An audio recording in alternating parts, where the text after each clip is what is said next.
This is the Pure Enrichment MistAire Ultrasonic Cool Mist Humidifier. I bought this thing in 2018 and I've used it every winter since to keep my basement humidified, and it's pretty awesome. Measures 9 inches this way, 8 inches this way, and it weighs 1 pound 5 ounces completely empty. It comes with this AC power adapter that plugs into the back right here. You get a cleaning brush with it, a user manual, and they have a 5-year warranty according to the website. This cap pops off. It's removable, so you can clean it, and you can get a bottle brush or something down there if you want to clean that out. It just snaps back in, and you can slide it around to change the direction that you want the airflow to go. This top section removes, and you fill this thing up with water here. What I want to point out is if you have hard water in your area, you'll get calcification on here, kind of like you would on a coffee pot.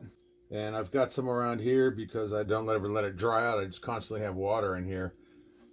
And this base you can fill up with water. You fill this up with water. You just set this back on there. There's a little light on here.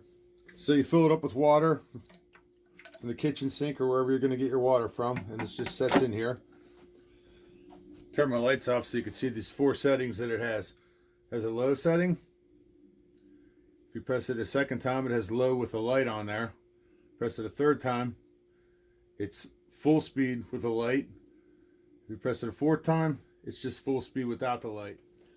I realized you couldn't see how fast it was pouring out on the high speed with that white background, so I put this case up behind there that's black so you can see how much it actually kicks out on the high speed. Pretty good. It says this thing will last up to 25 hours. I've never tested that. I imagine that it actually will last 25 hours on low speed. I generally run it on high, just like this, without the light on, and it'll last me all day long. I usually fill it up at night, and I run it all day and fill it up at night again. And if you happen to run out of water on here, it'll actually shut itself down. This light will turn red, and it'll turn itself off so it doesn't burn the motor out. Like I said, I've had this for 3 years. I use it every single day during the winter time, and it's been trustworthy, and I'm really happy with this product.